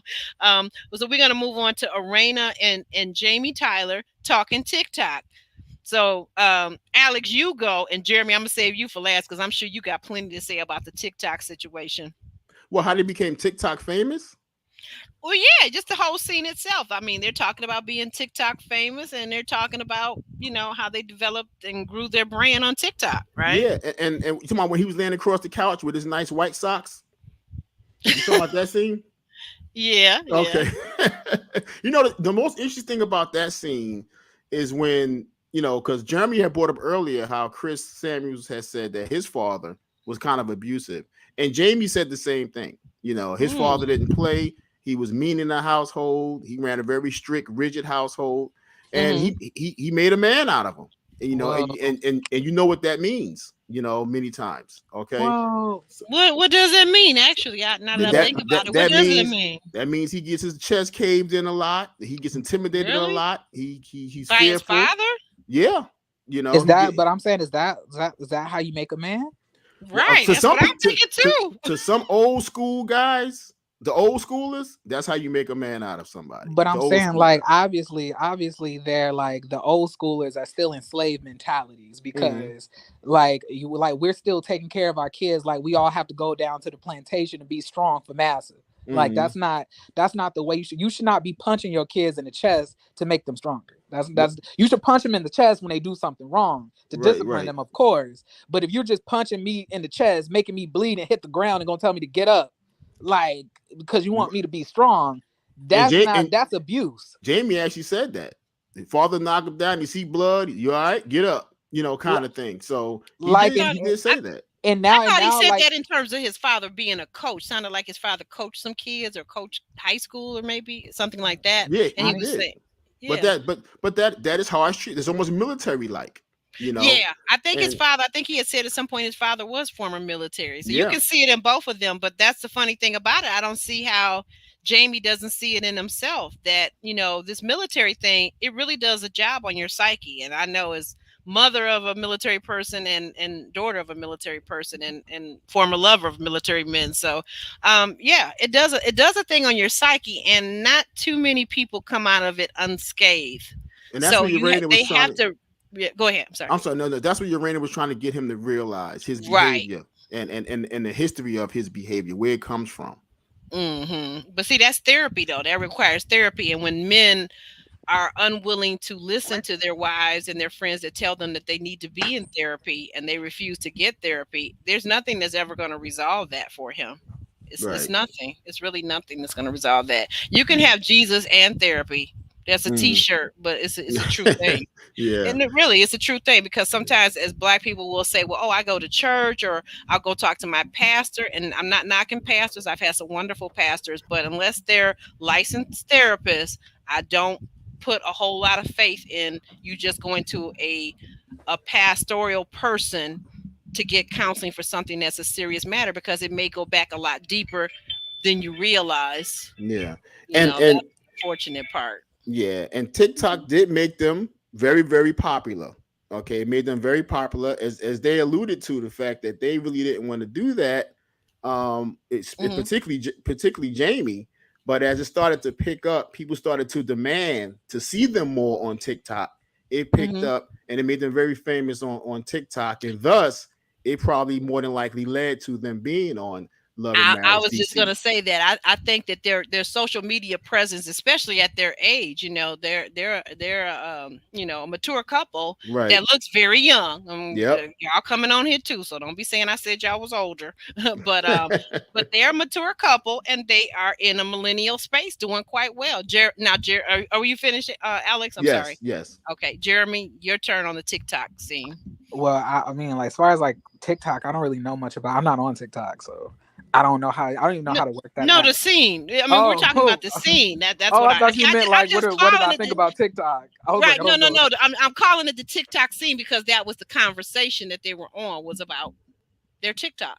Okay, Mm. well, I since from somebody who's like former military, who actually Oh yeah. served and stuff, something like that. I Hmm. don't really know to the severity that I would probably say that they up there kicking you, punching you into the ground and making you bleed and telling you to get back up. Like that is not how the military works. Like I like that. Now you definitely would get eaten up. They definitely would beat you. But I'm just saying that it's not like that. Like that seems way more extreme to me. It seemed like he was more so maybe probably taking out his frustrations out on his kids, because of the military. A lot of military people have PTSD, and they Right. know it. But I'm just saying that I don't like you sitting here. You didn't punch this boy in the chest. He don't even know how to express his emotions. The only emotion that he expresses is anger because that's all he was feeling Mm, the time you punched him in the chest. He yes. don't even know how to communicate with his wife. He don't really know how to communicate with his children because that's how you quote unquote taught him how to be a man. Now look at what type of man he is. His Mm. kids really don't like him except for his daughter. Little Ooh. Jimmy don't really mess with him like that. The other son is kind of afraid to tell him how he really feels, and he has to go through the mama. And then your wife is crying as soon as somebody say the word hurt. Hmm. So I'm saying, like, at the end of the day, obviously there's something that needs to be changed. And what I appreciate the most about Jamie is that when they do bring it up to him, that there are things that they don't like that he does acknowledge it and say that he will try to do better. Like I Mm. think that because he's so aggressive that they don't approach him as many times to tell him the grievances that they have with him because Hmm. the sheer Terror. terror. I wouldn't say terror. I'll probably say Fear. intimidation. Intimidation. Okay. Yeah, like intimidation. But like I think when you actually approach him and tell him how you really feel, I feel like he will respect that. Like the And like the son who's visually impaired is way more blunt with him than the other son is. And when the other son was telling him how he felt, he was a little butthurt about it, but afterwards he understood and he respected the son's honesty. Mm. And you know Yeah. what? You know what else, real quick, Aubrey. Mhm. I wish Urena stopped skating around Jamie's cheating. Okay, because I think she knows. Everyone knows. Because listen, men have every excuse in the world. Oh, I got a flat tire. That's where you're not calling your wife. You're not answering her calls because you got a flat. Oh, I'm in the emergency room. Blah blah blah. All these excuses men have used. Now he had the audacity to say he wasn't calling her because he fell asleep at a red light. Now who in the hell falls asleep at a red light and don't answer their wife when they're calling? I I mean, I did Jamie that a couple does. times. I'm You not gonna, falling asleep at a red light? Are you serious? yeah, like it was when I was leaving the ship in the middle of the night and I had to go. Oh, Like I had worked like a 19-hour day, and we had stopped oh at my a red gosh. light had stopped, and it was taking way too long. I ended up dozing off, and like I don't even know Wow. how my car stayed in stayed that's in. what I'm saying. Your foot coming off that brake, and you're going to start drifting forward if you Well, really sleep. right. So wait a minute. What happened, Jeremy, when you fell asleep at this light? What ended up happening? Do you recall? I mean, did you end up in Somebody the somebody had hospital? somebody had knocked on my window and woke me up. That would have seemed like that would have startled you and made you maybe release your foot off the brake. Nah, I don't know. my That's foot didn't release. Mm. Now I did fall asleep at the wow. wheel one. I did fall asleep at the wheel That's one other scary. time. And I did fall asleep in the wheel at another time at a red light, but that was in the daytime, and I did ended up colliding with a truck. Oh Lord. Oh Yeah, and I Lord. ended up. That's how I totaled my first car. It was like this little red accent. It was like that. My my shipmates used to call it a little roller skate because it was so small. But like I ended up totaling that because I ended up colliding with this truck, and I ended up like it took off the whole front front of my car. Well, Mm-mm-mm. thankfully, Jeremy, you're okay. Yeah, But thank God. we say all that to say Jamie's a cheater, in my opinion. Well, that's your opinion, and I don't know how that even came up because that really was not the topic of conversation. Unless you're talking, oh, you're talking about the whole red light thing. That Yeah, that the whole red nickname, light red light. thing. Oh, okay, I see what you're saying. Well, I want to go back to our viewers have some comments. So, for example, High Vibe says Irena walks on eggshells too, and nobody's talking about the way he talks to her, but you guys are talking about Monique is so rough with her husband, but I don't know. Jamie sometimes is a little insensitive to Arena. The whole hush thing and hands over mouth. She does seem to walk on eggshells around him. So like That's my take I on feel it. like that's the only thing that we can really say that had happened between them that could have possibly come across like that. But But that's because he's aware that those cameras are right in his face. oh, So but when we say that about Monique, we not being fair. no, I'm saying, but I'm not saying. But you say you tried to put her in the category of Elijah one. I'm just saying you can't go from somebody talking to somebody maybe insensitive and being insensitive versus saying they're abusive. I think they're. I don't know. I see shades of gray. So you're at 100. Elijah one is at 100 in verbal abuse. Let me just state that right now. I'm saying that Monique. I think that she's insensitive and sometimes she's not kind in her speaking to Chris. She's very blunt. But I think that there's some people that talk like that. I talk like that sometimes. So I'm going to say she's maybe a 25 out of 100, which to me is not offensive or verbally abusive. It's just somebody that talks to you straight. If you're in my sphere and you're my friend or you're in my household, I'm going to say sometimes to you, do this, do that. Now, Like is that going to be considered polite? No, but it's just because that's how I am. And if you say to me, do this, do that, and I'm following your lead, I'm going to do this and that. And I'm going to be just okay with it. Okay. yeah, But no, Elijah Wan verbally abused that girl, called her all out her name, talked to her basically said she was dumb, got in public, abused her, and humiliated her. He talked about how she was cheating on him in front of people when that wasn't even the case. No, no, no. You cannot compare Monique to Elijah Wan, in my opinion. No, they're not even in the same sphere. Not at but all. like when it comes to Jamie and Arena, I don't feel like Arena shrinks when she's around him. I feel like maybe she walks on eggshells, but I was like, those are the same eggshells that like Chris Samuels was walking in on his household. Them Well, same eggshells. But I'm saying that I don't Hmm. think that Jamie is like Hmm. abusive, verbally abusive to her. I think that he's just like very blunt, aggressive, and can be disrespectful. But he does that to literally everybody. So He I'm did. saying Oh, so he's equal opportunity so I'm abuser. like I'm saying Okay. it's like I don't think he's. I just think that's the way he talks. Right. And it could be. It could be. I've seen them on their lives too, and they seem to be quite happy together. So again, I don't think either one of them, nobody on this cast measures up to an Elijah Wan. Elijah Wan is in the class all by itself, but I also see that Elijah Wan has very high narcissistic traits too. So that's again a whole nother story. Okay, But But you, we're not like, but gonna put Elijah Wan with nobody else because Elijah Wan, see, but don't but get like, me but okay, started you, like about here because I, I will lose a whole lot trying to talk about Elijah Wan. I don't even like him. I don't even like that cat like that.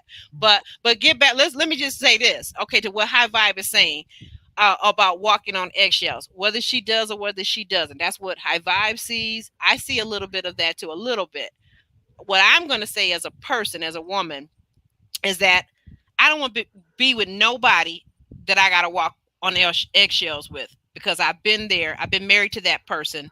And that for me, that means that you are not safe with that person. If you have to walk on eggshells around this person, beware. Red flag, red flag, red flag. You are not safe with that person. Not saying that doesn't mean that person has ever hit you or will hit you, but that's saying that that person is probably verbally and emotionally abusive because why else are you walking on eggshells? You should never in your life have to walk on eggshells like that. Why? In your and personal space, in your home space, you're walking on eggshells? I'm not going to do it.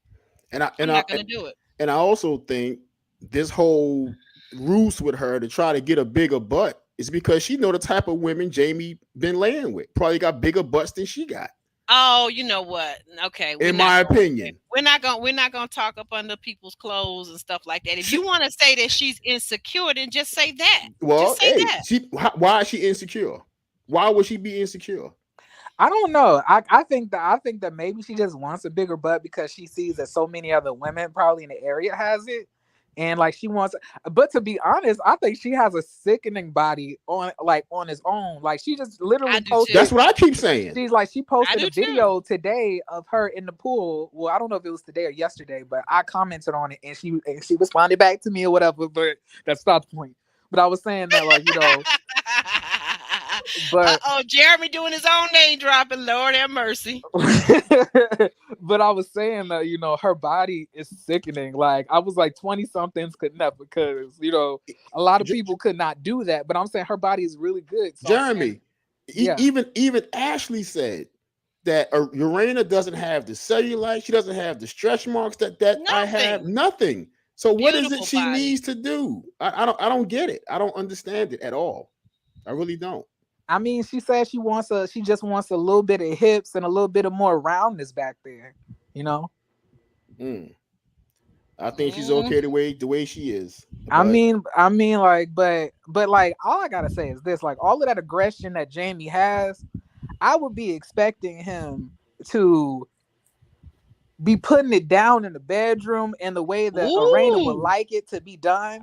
Like to me, I would imagine somebody that aggressive would be amazing. Would be a good lay. You know what I'm saying? But he it's would have been in Really? surprising that 28 he has. years.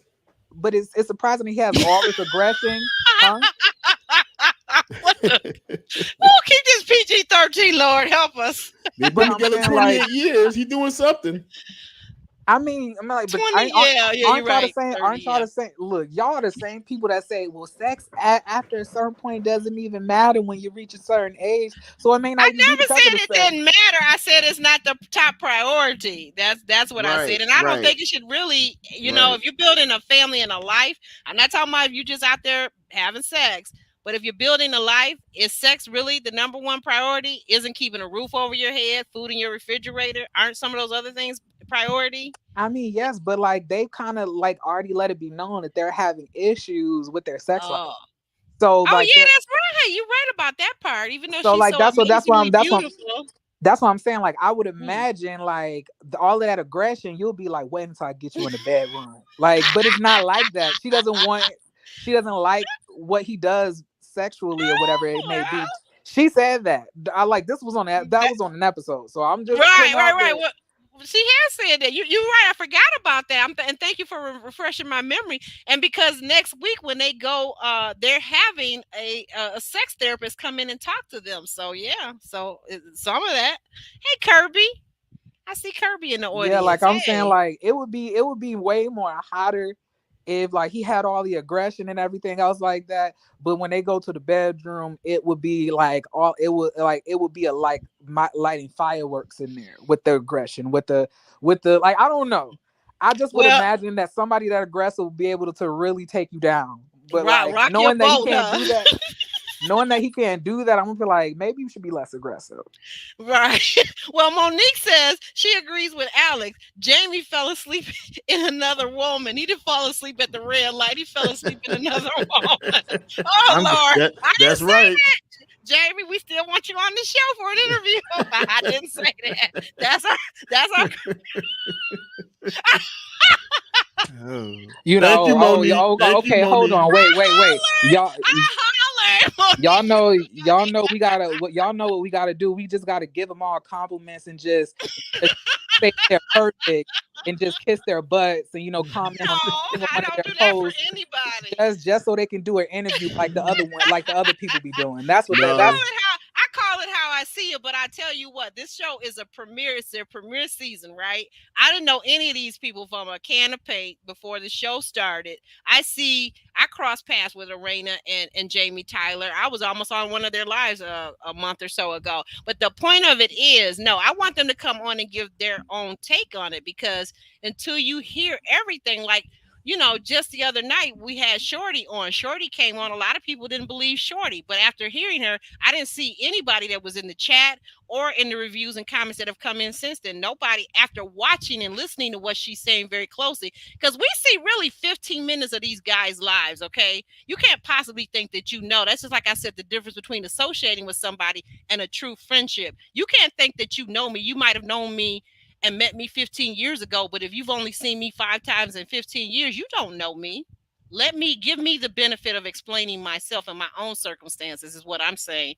So no, I'm not kissing anybody's butt, but I do get what you're saying, Jeremy. yeah. I said that's what the other ones be doing who like to do all the interviews. Like, Oh no. Oh no, oh not me. Oh, okay. Okay. And you know yeah, I Yeah. don't do that. You know I'm not about that life. I'm hard. Yeah, no, and there's some people, and I would be frank, I would like to be totally journalistic about this and want to have and interview everybody, but I'll be honest, there's some people that I don't really even care to interview. So, I mean, they would have to pursue me and come after my IG and say, I want to come on and explain whatever this season of Put a Ring on It or whatever, but I don't care. I don't care to interview everybody. So that's just my take on it.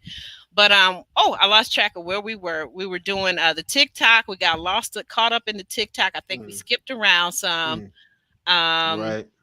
we kind of already discussed. Okay, when I was going to talk a little bit about Ashley saying the women, how women dedicated their 20s to being a mother and a wife, and now it's her time. So we kind of touched on that a lot. Yeah.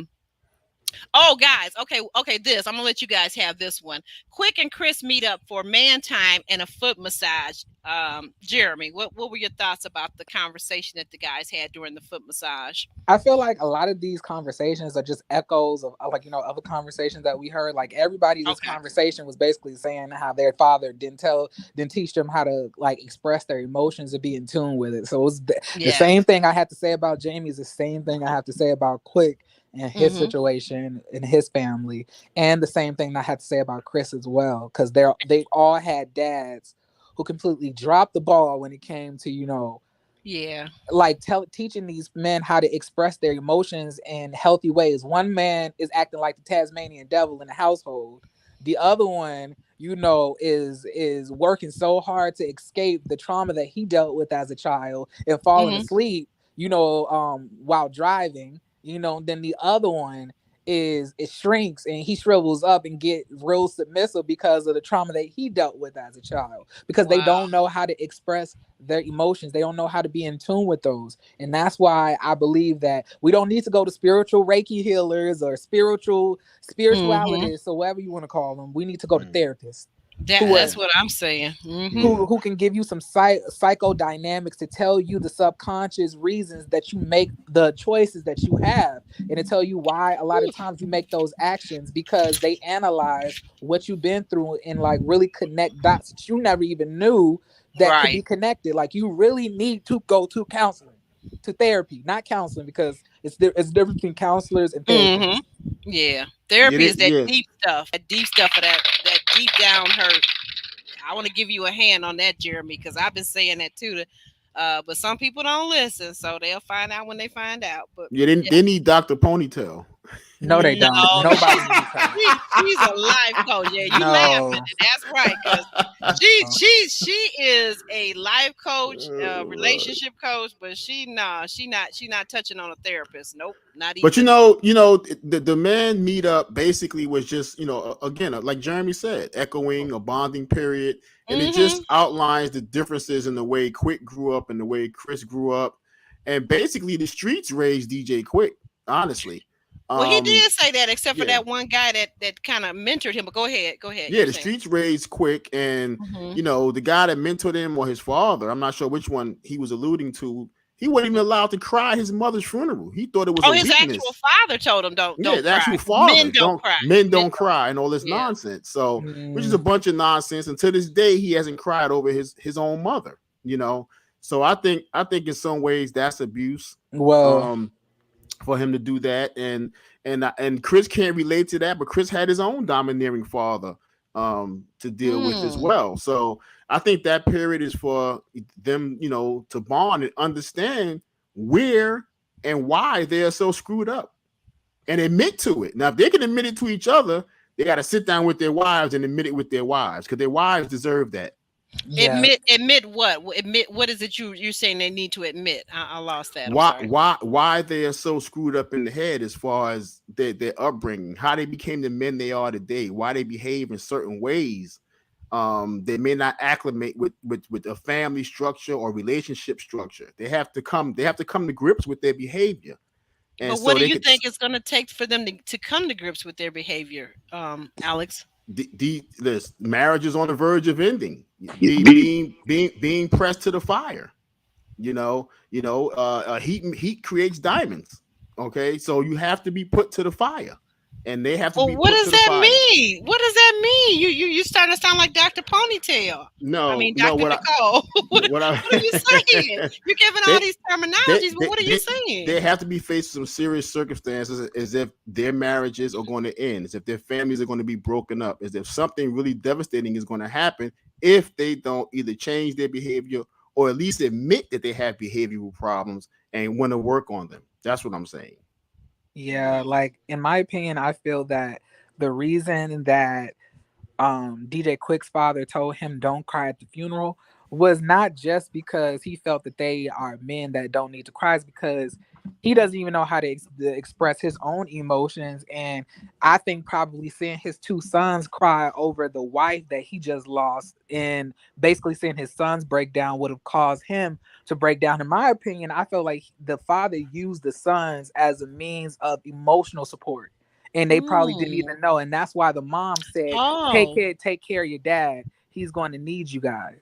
Because she knew that deep down he was Mm. way more, softer than what he gave off. And that's why he needed the kids to be strong for him. I don't think he could have dealt with losing his wife while also trying to make sure that his Yeah. kids were emotionally intact as well, while also Yeah. trying to make sure that he was emotionally and like stable. So he told the kids, don't cry. So he didn't have to deal with that trauma of seeing his kids break down over the wife he just lost as well. Mm. Oh my. Oh my. You know what? Now, coming from someone who lost their father at 19, I totally understand what you're saying now when you say that part of the reason for that father telling his sons not to cry was because they were at that time emotional support for their dad. And I 100% agree with that, because I can recall, as if it were yesterday, the feeling of having to be strong, even as a girl child, for my mother, because it was just her and I. I'm an only child, and it's just me and my mother. and I had to hold back my emotion to protect her. So I think there is definitely this feeling during grief and during mourning that you have to protect one another, and sometimes that sabotages everything, right? Yeah.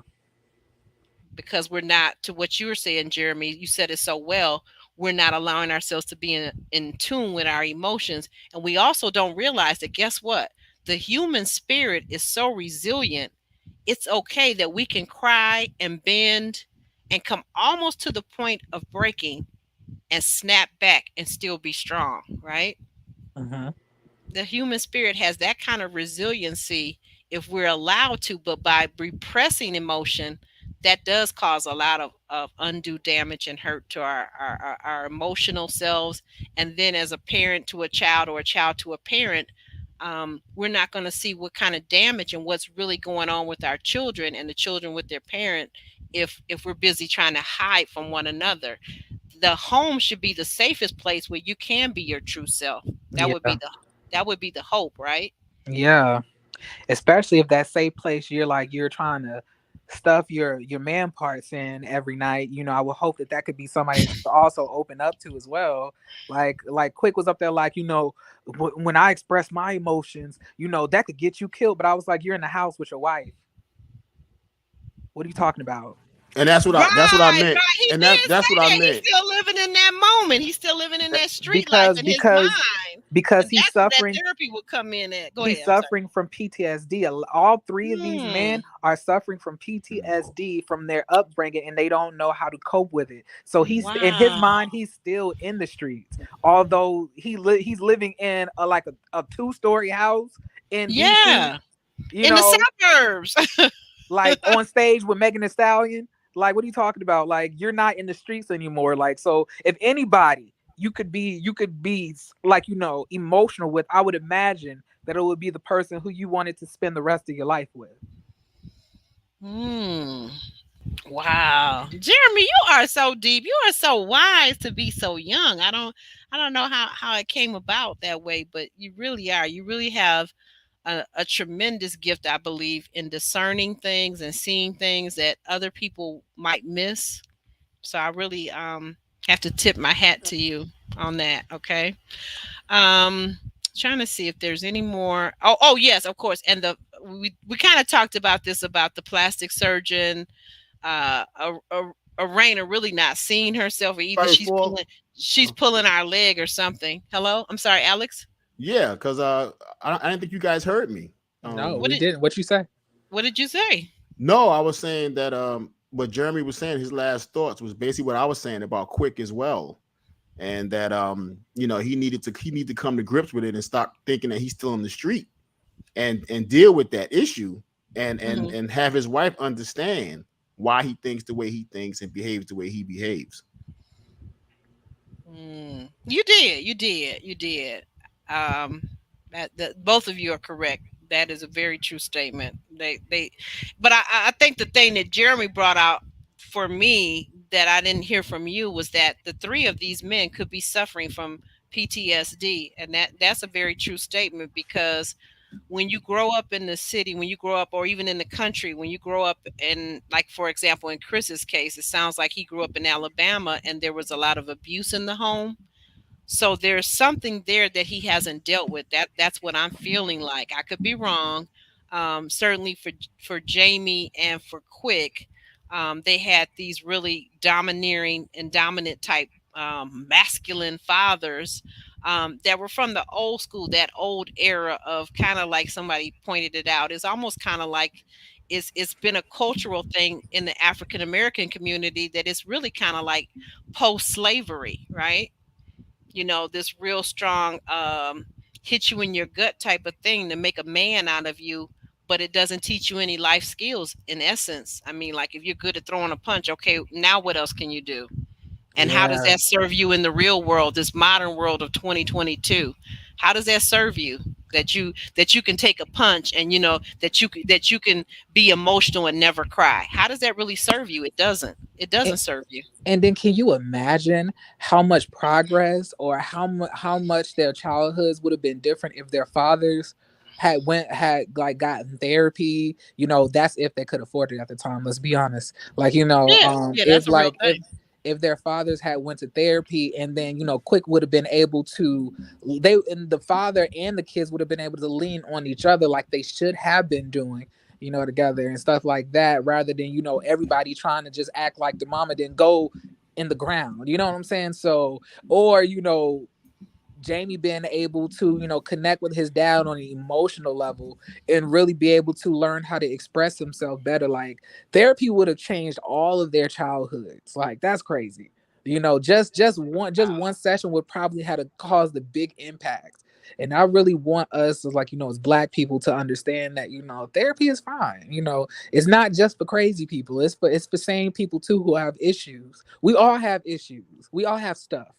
We That's all all. do, exactly. Absolutely. And therapy is a good thing, and I stand by it. I've been to therapy, and it has helped my life tremendously. It has helped me to be present with my children and present with myself and present with all of my friends and my loved ones, because I will tell you that after the death of my father at 19, for a long time, I was alive but not living, if that makes sense, right?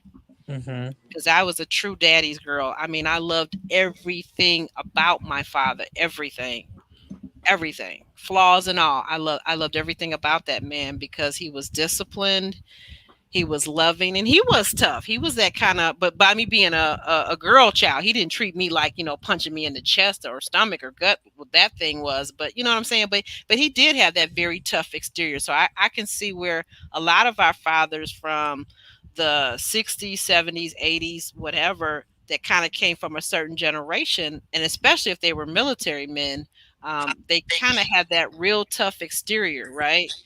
But they mean well. The one thing about it, I guess we can talk about it and critique them, but the one thing about it is, with so many children nowadays missing fathers being in the home, the one thing I'm glad about is that I had a father, and he was a good father, and he was in the home and married to my mother, and he adored my mother.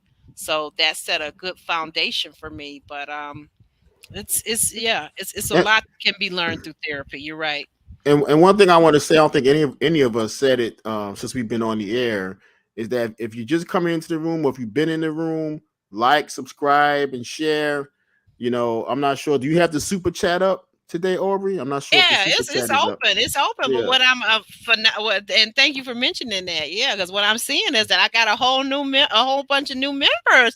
Thank you. Roro for real has become a member along with Ellen, and Monique and Tyrone. So wow, this membership thing is going really fast. It's just Mm-hmm. growing like hotcakes. You better get on it, guys. You better get on And it. I wanted to make sure I got that in before we Thank start you. the close. When Yeah, yes, we are, and we know that. Yes. Okay, so we want to thank you. Well, okay, so we got that out. The ladies, do we talk about the ladies? I'm lost. No, We've been talking like about we're ending. therapy for a Wait, minute are now. we ending this abruptly? No, we Well, because we didn't talk about yeah, no, the we did. last scene with That's what I wanted to Winter talk and about. Urana. We didn't talk about that. Yeah. Oh, That's nor did we talk about what did the we like the miss. conversation between Ashley and Monique either. When Monique was telling all of this stuff about Winter, yeah, we breezed over, it, but we didn't talk about that either. Mhm. Oh, okay. Yeah, Well, yeah. do you want to talk about that, Jeremy, and then we'll go on to the last scene. Go ahead. Okay, so in this scene, Ashley is doing her book cover, and this is when Monique comes in. Like, Monique, we can't never Oh, have a positive moment. We can't never just enjoy and just be happy without Monique coming in and just causing strife and division no matter oh my where she Lord. goes. So, although we're here and we're all happy about this book, and Monique sits down and she says, like, so what's the title of the book? You know, Ashley says, do that stuff, which is really Yeah. expletive, but we can't say that on Ashley Arbor's channel.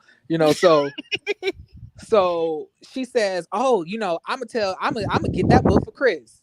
What are you talking about, Monique? He is already doing the stuff that you want him to do. Why are you throwing more shots at him? Yep. Once again, but like, I guess I'm the only one who think that you're like Elijah Wan. But like, so then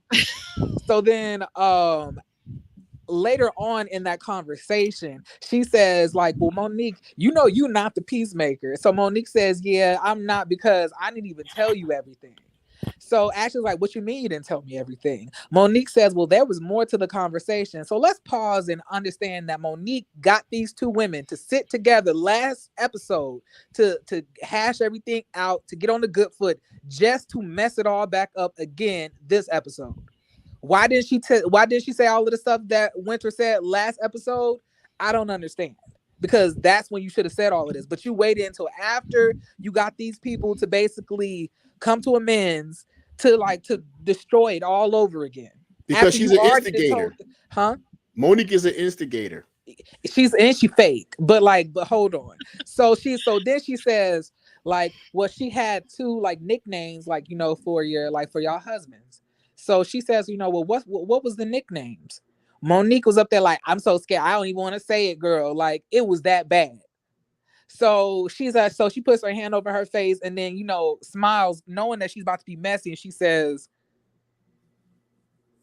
she called your husband. Oop, I don't even want to say it, girl. DJ fun size. Now, why did she feel the need to tell this woman this at her book cover, photo shoot? I don't know.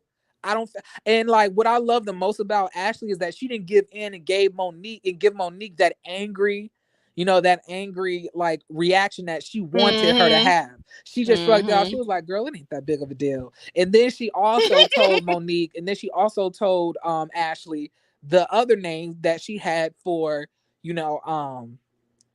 whatchamacallit, for Jamie, which was Red Light Special. Now, when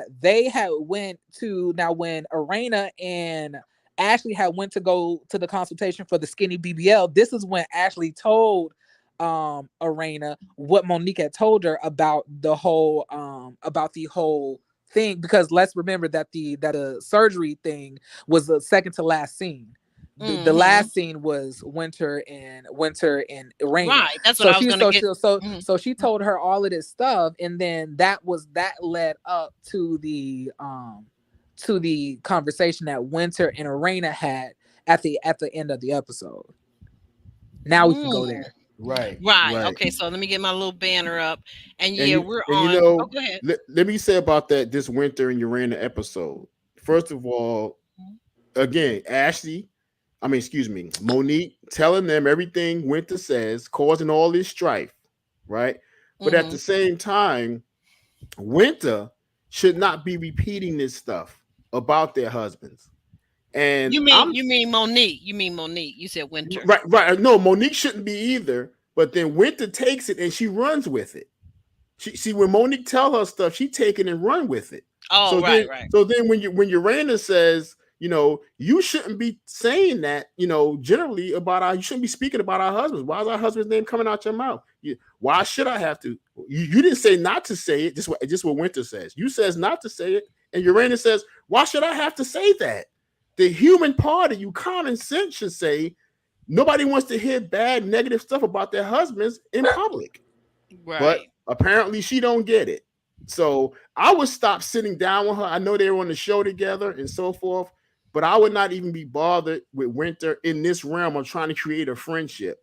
Because as we see in the coming episode, they invite Winter and the future ex-husband to cause more strife. Yeah. So and it's kind of crazy. And let's also talk about the fact that Winter is a hypocrite. Like Winter literally said, I just be sarcastic, I just be joking, but it's okay when you do it. But you victimize yourself when Ashley did it to you at the table and called your husband and called your ex a scammer. It's okay it's okay for you to make jokes about other people's relationships and what they've gone through and the pain that they've gone through. But if somebody does it to you, all of a sudden you're a victim. Let's not even talk about that. Let's also talk about the fact that you were mad that Monique told all of the stuff that you told her because you thought she would keep it in confidence, although you never told her to. But then you turn around and tell Arena that she didn't tell you not to go around talking about her husband, that she should have said that. Winter, you and the other half of your scalp are clowns. And I feel like people are not peeping this, and she keeps on calling herself classy. You're not classy. You just can't fight. You just can't fight and you're short. That's why you call yourself classy, because you know you don't have the hands to back up anything that you're talking. So you're going to sit in your seat because you don't want to get beat up. That's why. You that is classy, is when you don't want to get beat up after you done talked all that mess. That's what class is for you. Like, you sat here, you just what was your point in even talking about Arena's husband? She didn't do anything to you. Right. Literally nothing. Like I said, I could see if it was Ashley, but Arena said nothing wrong to you. If anything, she was on your side with Tasha. She told Ashley before y'all even met up there that she was bullying you. And you're gonna sit here and talk about her husband like a dog and talk about her when she didn't do anything but try to be vulnerable and connect with you. And Monique gets some of that blame. But we already know Monique is a chicken head. Now we know why two birds of a feather flock together. Ooh. Ooh wee. So like and this is when I realized Winter didn't come on here looking for friends. She truthfully is not looking for friends, because the way that she's moving is no way that she's really trying to be friends with these ladies. She came on to put on the show.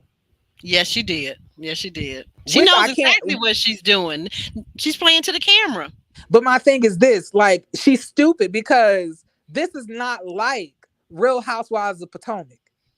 Because that's what she wants to be on. Because I believe her, Ashley, and Arena were all three rejected from being a part of the cast. Because I believe they all were like options to be chosen. And which I completely don't even understand how Bravo passed up Arena, Ashley, or Winter, because all three of them would have killed it on that show. They sure would have. But I'm saying, like, Winter, like, you really need to be friends with these women to keep the show organic. See, when you're on Real Housewives of Potomac, you don't have to be really friends with nobody. Y'all are put in events together, and y'all all just have to interact. But this, like, who's gonna invite you to something if you've literally offended everybody? You're not thinking smartly. You haven't even made a friend on the cast. So what you're gonna do? Just pop up at everybody's event, uninvited, to stay on the show? I mean, are you and Monique are you gonna try to continue to be friends with Monique even though she keeps on throwing you underneath the bus because that's your only connection to the show? Like, let me know, because the way that you're moving right now is not intelligent or reflect somebody who really maybe they need to bring on a friend of hers. Maybe that's what they're gonna do next season. I don't know. But Winter, you're a fool. And you're not fooling anybody. And Monique, you're a chicken head. And you're messy, and you're nasty, you're trifling, you're fake, and you're fraudulent. Which explains why you and Winter have been friends for 15 years. Because both y'all are two sides of the same coin. I don't like either one of y'all. And this episode really solidified it for me, because I was really starting to like Ashley based on the last episode. But this episode, absolutely not. When she sat there and literally said to Arena, well, you didn't tell me not to talk about it. What? But you just said last episode that you were talking to Monique in confidence. But you didn't say that, but you didn't tell her not to talk about it. But right. I guess it's all different when it's Winter. Right. Winter gets to do everything that nobody else gets to do. And when it does happen to her, she's the victim. Everybody's bullying her. Everybody's being mean to her. Winter, I don't trust you or half your scalp. I don't trust either. I don't trust it. And I know you trying to hide how you bad built underneath those outfits as well. You came to Ashley's photo booth event in a deconessed dress that was ill-fitted, with a half of the side of your head shaved, with the other side curled with a flat iron, looking tacky and messy. I do not like you. That's all I have to say. I'm sorry. Oh, wait a minute. Wait. Jeremy. Alex, do you have anything you want to add to that? on that scene? I don't know. I think he kind of he kind of pretty he kind of did our benediction, didn't he? yeah, he pretty much covered it because yeah, I agree with him. Oh Lord. I Okay, I cannot see some stand new like face. Mhm. I liked Winter like a little bit just until this episode when I saw the hypocrisy. Like if she wasn't a hypocrite, I could respect it. But she wants to do stuff that she don't want anybody to do to her. And then you did it to somebody who did nothing to you. Like why would like out of everybody you want to attack Arena?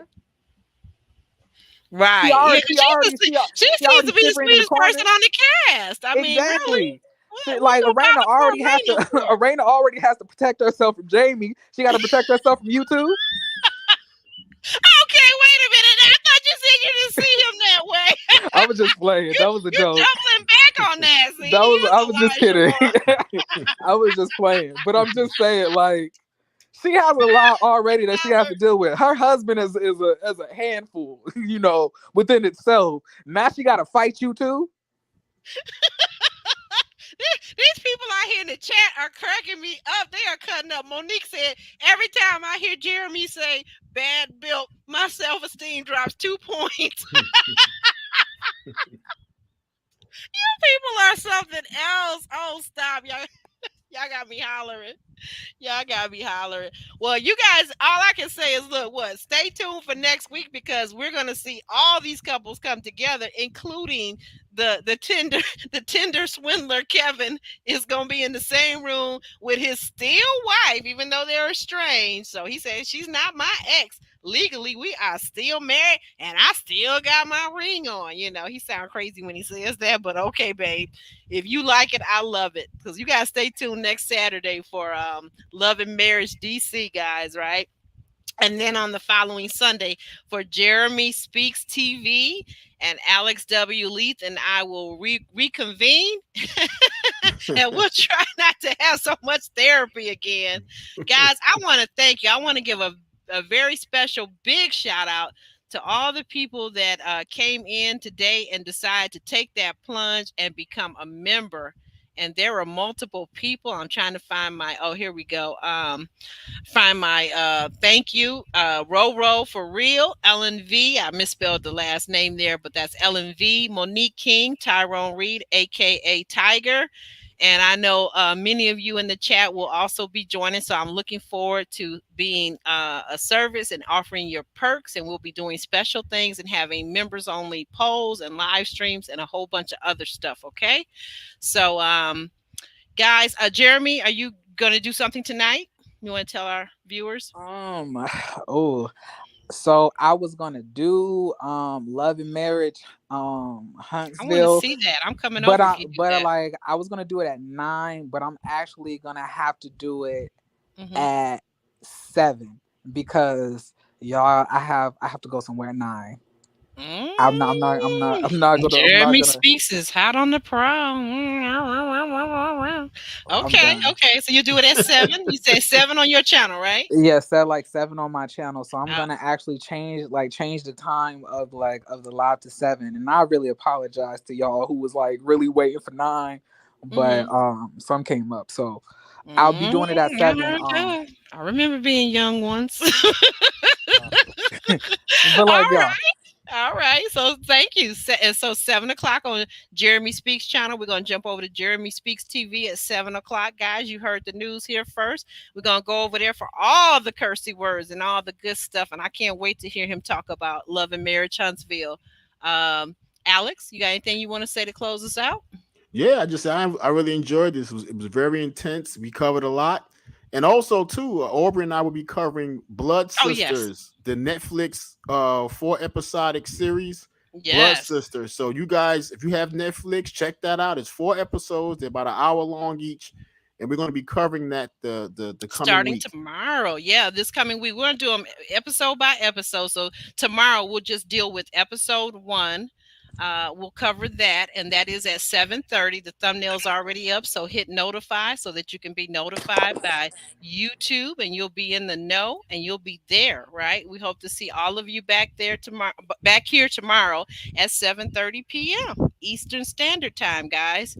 And on that note, We're out.